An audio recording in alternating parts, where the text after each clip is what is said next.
Karen assumed the royal guards were just performers for tourists. Standing smugly in their path, she refused to budge, certain they'd simply step around her.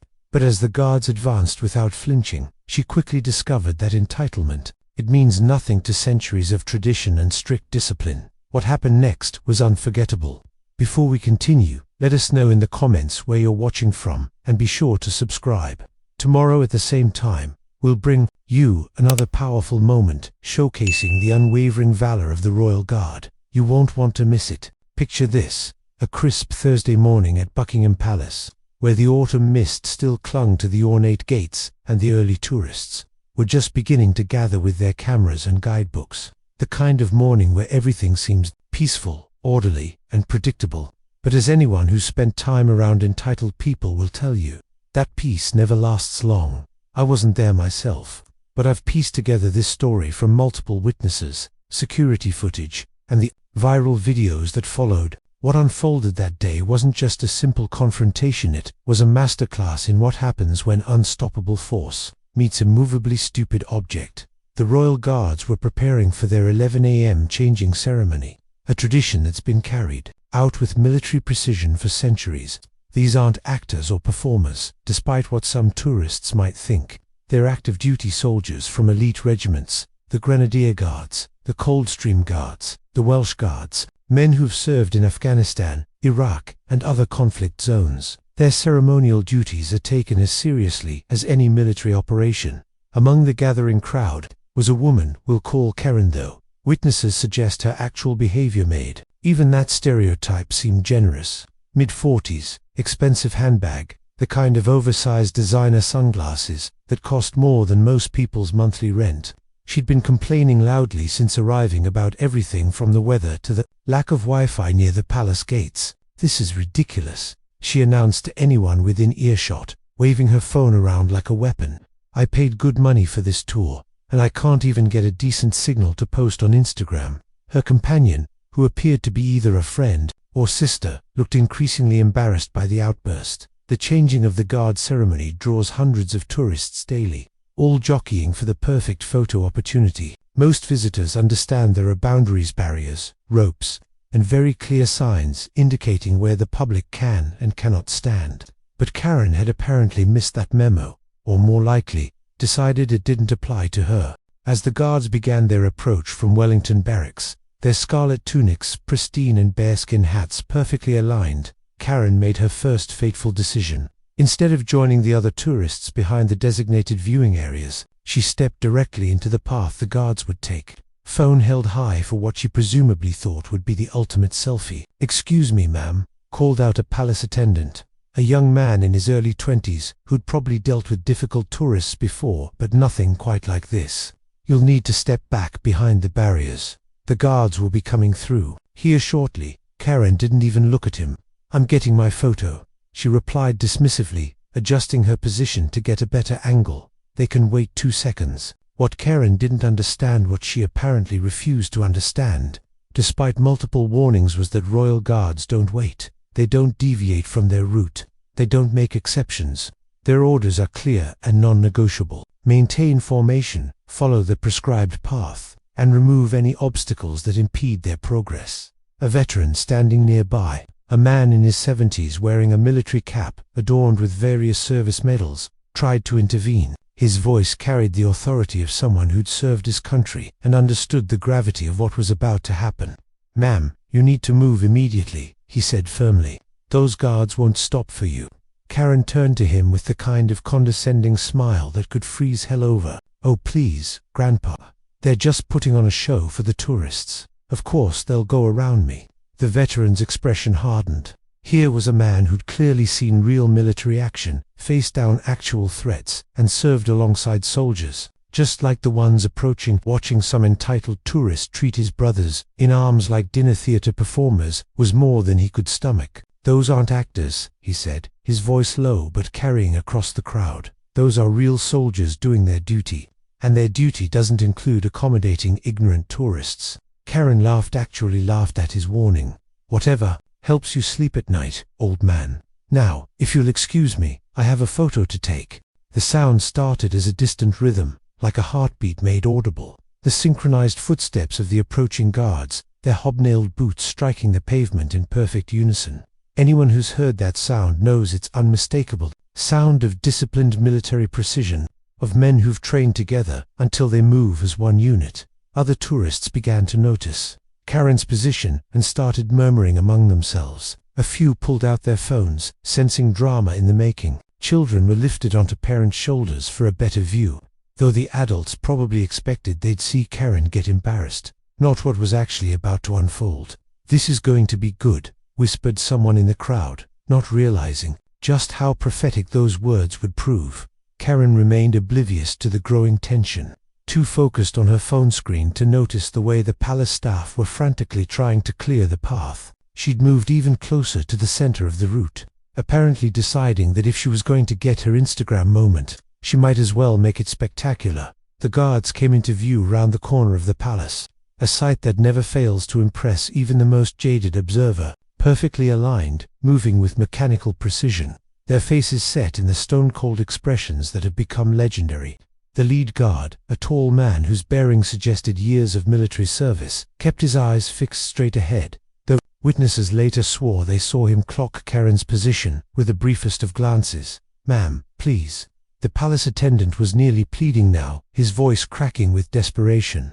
"You have to move. They're almost here."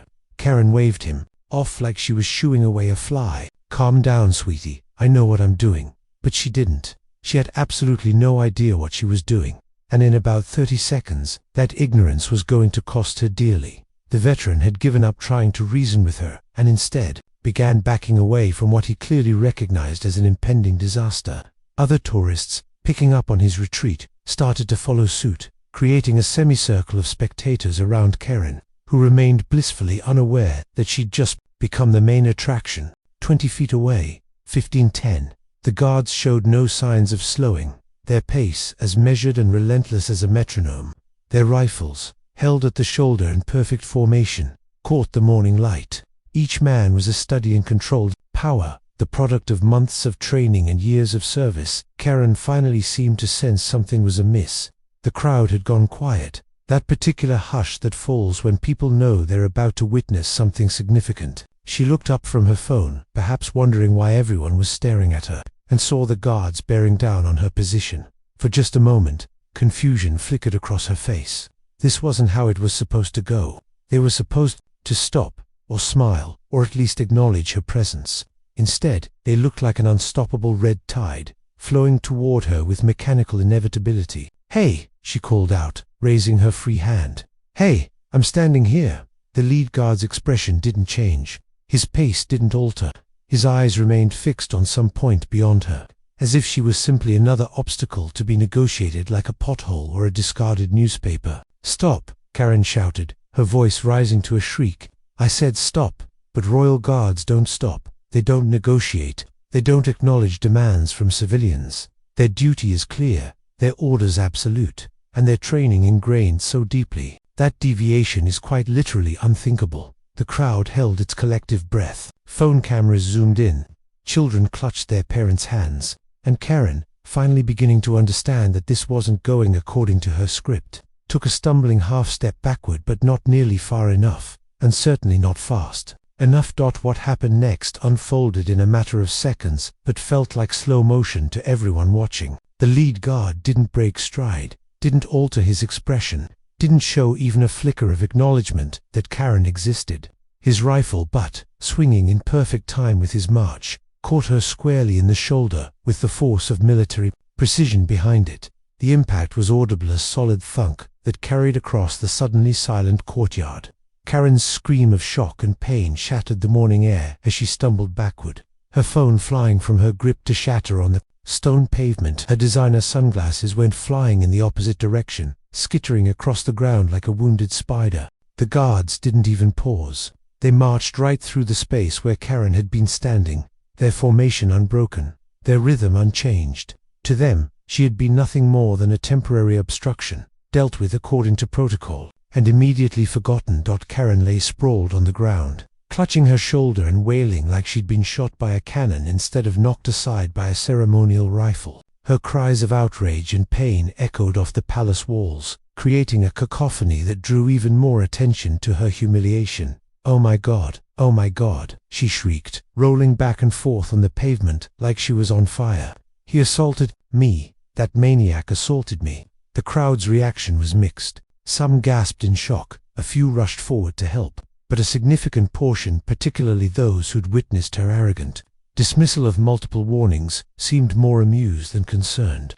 The veteran who'd tried to warn her stood with his arms crossed, shaking his head with an expression that clearly said, "I told you so." Someone called the police. Karen continued to scream, though she seemed more outraged than actually injured. "I want that psychopath arrested. This is assault. This is battery. This is ... This is America."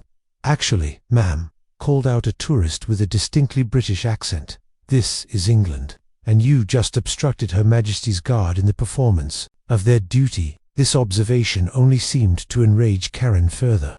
She struggled to her feet, her expensive outfit now rumpled and dusty, her perfectly styled hair askew. "I don't care what country this is. You can't just attack innocent people." The palace attendant, who had been desperately trying to prevent this exact scenario, approached cautiously. His face was pale, probably contemplating how this incident would reflect on his job performance.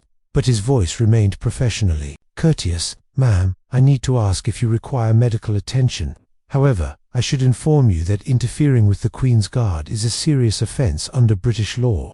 Karen's face went through a remarkable range of colors: red with rage, white with shock, then red again as the implications sank in. "Are you telling me I'm in trouble? I'm the victim here." By this point, palace security had arrived, along with 2 Metropolitan Police officers who looked like they'd rather be dealing with literally any other situation. The senior officer, a woman in her 40s with the patient demeanor of someone who'd seen every type of tourist meltdown imaginable, approached Karen with her notebook ready. "Right then," she said in the crisp, no-nonsense tone that British police officers perfect over years of service, "can you tell me what happened here?" Karen launched into a hysterical account that bore only a passing resemblance to reality. According to her version, she'd been innocently taking photographs when a psychotic guard had viciously attacked her without provocation. She demanded arrests, lawsuits, deportation proceedings against the guard, apparently unaware that he was probably more British than she was American, and immediate medical attention for her severe injuries. The police officer listened with a kind of patience that suggested she'd heard similar stories many times before. When Karen finally paused for breath, the officer turned to the crowd of witnesses. "Did anyone else see what happened?" This was when Karen's day went from bad to catastrophic. Witness after witness stepped forward to give statements, and their accounts painted a very different picture. The veteran went first, his military bearing evident as he recounted the multiple warnings Karen had ignored. The young lady was advised repeatedly to move from the guard's path, he stated clearly. She not only refused but was openly dismissive and rude to those trying to help her. The guard acted in accordance with his duties and protocols. Other tourists corroborated his account. Several had filmed the entire incident on their phones, capturing Karen's arrogant dismissal of warnings, her deliberate positioning in the guard's path, and the moment of impact. The footage would later go viral on social media, but for now, it served as irrefutable evidence of what had actually occurred. Karen's face grew increasingly pale as witness after witness contradicted her version of events. When the police officer showed her one of the phone videos, her expression shifted from outrage to dawning horror as she realized how bad this looked. But they can't just. I mean, there have to be rules, she sputtered, her earlier confidence evaporating like morning mist. "Oh, there are rules," the officer replied dryly, "and you broke them.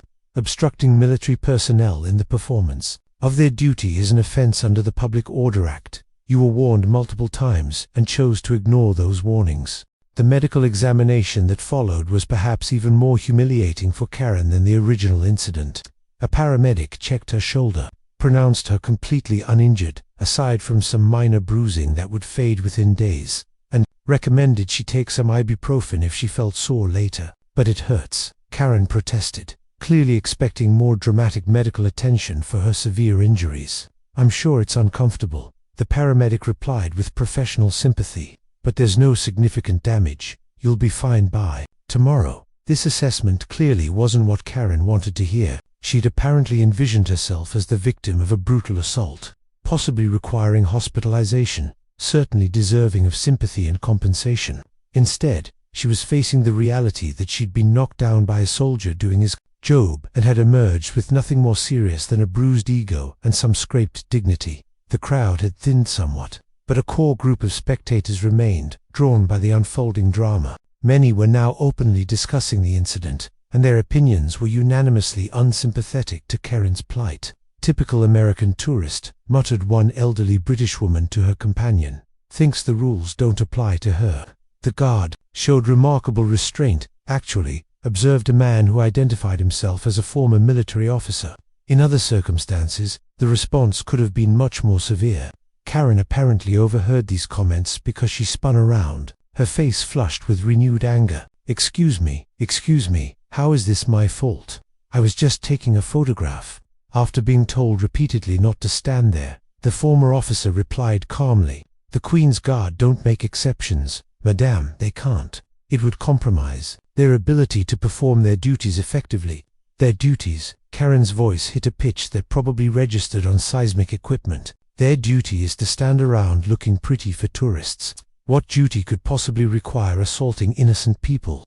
This outburst drew looks of genuine disgust from several bystanders, particularly the veteran who'd initially tried to warn her. His jaw tightened, and when he spoke, his voice carried decades of military authority. "Those men have served in combat zones around the world," he said quietly. "They've risked their lives defending freedoms that allow entitled tourists like you to visit this country and embarrass themselves in public. Their ceremonial duties are every bit as important as their combat roles because they represent the continuity and honor of British military tradition." The police officer had finished taking statements and was preparing to make what would undoubtedly be an unwelcome announcement. She approached Karen, who was still nursing her wounded pride more than her bruised shoulder. "Right then, I need to inform you that you're being charged with obstruction of military personnel and disorderly conduct. You'll need to come with us to process the paperwork." Karen's mouth fell open. Charged. I'm the victim here. I want to press charges against that guard." "I'm afraid that won't be possible," the officer replied with professional calm. The guard was acting within his authority and following established protocols. "You, however, were clearly in violation of several laws, despite repeated warnings. This is ridiculous. I want to speak to the American embassy. I want to call my lawyer. You can make all the calls you like from the station." The officer interrupted gently but firmly. "But for now, you need to come with us." As Karen was led away, still protesting her innocence and demanding justice, the crowd began to disperse. The guards had long since completed their ceremony and returned to their posts, the entire incident forgotten by them as soon as it ended. But for the witnesses, particularly those who'd captured it on video, this would be a story they'd tell for years to come. The veteran remained after most others had left, standing quietly near the spot where the confrontation had occurred. A younger man approached him, someone who'd been filming the incident and had heard his earlier comments about military service. "Were you serious about the guards being combat veterans?" the young man asked. The veteran nodded solemnly. "Many of them, yes. These aren't just ceremonial soldiers playing dress-up. They're active duty personnel from some of Britain's most elite regiments. The Household Division has served with distinction in every major conflict of the past century." So when that woman called them actors, she was insulting men who've probably seen more real action than most action movie stars ever will. The veteran finished. "The guard who knocked her down might have been dodging IEDs in Afghanistan 6 months ago. The restraint he showed was actually quite remarkable." This perspective seemed to shift the young man's understanding of what he'd witnessed. "I thought it was just about tourist etiquette." "It's about respect," the veteran replied. "Respect for tradition, respect for service, respect for the sacrifices these men have made. When you trivialize their duty, you trivialize everything they represent." Later that day, as Karen sat in a British police station filling out paperwork and contemplating her situation, the videos of her encounter with the Royal Guard were already beginning to spread across social media. The footage was crystal clear, showing her arrogant dismissal of warnings, her deliberate positioning in the guard's path, and the moment of contact that sent her sprawling. The internet's reaction was swift and merciless. Comments poured in from around the world. with the vast majority supporting the Guards' actions and criticizing Karen's behavior. Military veterans were particularly vocal, explaining the protocols and traditions that govern the Queen's Guard, and why exceptions simply cannot be made. Play stupid games, win stupid prizes, read one typical comment that garnered thousands of likes. Imagine being so entitled that you think centuries of military tradition should be paused for your selfie. Read another. The incident sparked broader discussions about tourist behavior, cultural respect, and the increasingly common phenomenon of people treating the world as their personal photo studio, regardless of local customs or regulations. Travel bloggers weighed in with articles about proper etiquette when visiting historical sites. Military historians explained the significance of the changing of the Guard ceremony and why maintaining its integrity is so important. Even comedy shows picked up the story, with late-night hosts using it as material for monologues about entitled behavior and cultural ignorance. Karen, meanwhile, found herself dealing with consequences she'd never anticipated. The charges against her were relatively minor, likely to result in a fine rather than jail time, but the social media attention was devastating. Her name, which witnesses had provided to news outlets, was now permanently associated with one of the most embarrassing tourist incidents in recent memory. Her employer back in the United States saw the videos and, after consulting with their legal and PR departments, decided that having an employee become an international symbol of ugly American behavior wasn't compatible with their company image. Karen returned home to find herself unemployed, as well as infamous. The guard who'd knocked her down, meanwhile, continued his duties without comment or acknowledgement of the incident. Such encounters were rare but not unprecedented, and the regiment's protocols for dealing with obstructions were clear and well established. From a military perspective, the situation had been handled exactly as it should have been. In the weeks following the incident, several follow-up stories emerged that added interesting context to the original confrontation. A journalist investigating the background of the Guards on duty that day discovered that the soldier who'd knocked Karen down was indeed a combat veteran with tours in Afghanistan and Iraq. He'd been awarded several commendations for valor and had been selected for ceremonial duty partly because of his exemplary service record. The revelation that Karen had effectively insulted and then been disciplined by a decorated war hero added another layer to the public's reaction. Veterans organizations issued statements supporting the Guard's actions and emphasizing the respect due to military personnel performing ceremonial duties. Karen attempted to control the narrative by giving interviews to sympathetic media outlets, but her efforts largely backfired. Her continued insistence that she was the victim, coupled with her apparent inability to understand why her behavior had been inappropriate, only reinforced the negative perception of her actions. In one particularly cringe-worthy television appearance, she claimed that the incident was an attack on American tourists, and suggested that British authorities should train their guards to be more customer service-oriented. The interviewer's barely concealed incredulity became a meme in its own right. The veteran who'd tried to warn Karen became something of a folk hero in military circles. His patient attempts to educate her about military protocol, followed by his dignified statements to police and media, embodied the kind of quiet professionalism that military communities deeply respect.